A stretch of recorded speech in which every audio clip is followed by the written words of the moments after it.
History might take place right here inside of Q2 Stadium once again. For the first time ever, Austin FC has a chance to clinch a spot in the MLS playoffs. All they have to do is win tonight's game against Portland and have one other MLS matchup go their way.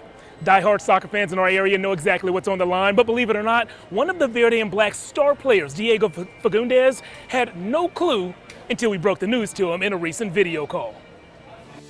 To be honest, this is the first time I heard that. It's nice to hear, and I think that's what us as players, we don't think about when are we making playoffs.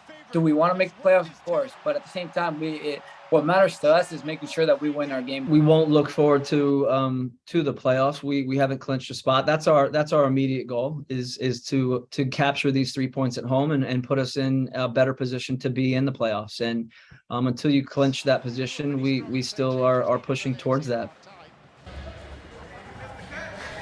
Here are the three scenarios that get Austin to the playoffs tonight. First, well, they need a win regardless. Then they either need a Seattle loss or tie, a Nashville loss, or this large combination of specific losses, an LA loss, a Salt Lake loss, plus a Nashville tie. And again, none of that matters if Austin doesn't first take care of getting a win right here in Q2 first.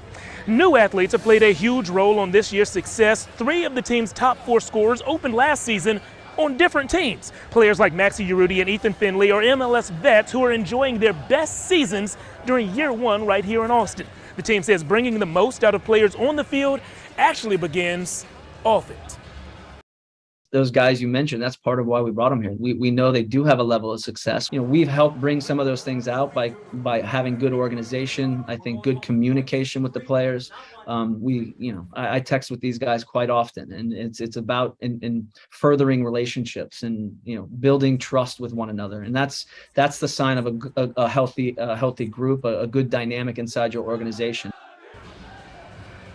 Now, kickoff tonight is scheduled for 8 o'clock. We, of course, plan to have highlights and maybe even some live reactions at 10 o'clock on KVUE. But just a moment ago, they called what they call a code red here, meaning there is lightning within 8 miles of the stadium. So everybody had to come up under this canopy. If there's another code red, lightning nearby, closer to kickoff, that could push kickoff back. We'll, of course, keep you posted on that on social media. Follow me at Jeff Jones Sports for all of those updates. Right back with a final look at the forecast straight ahead.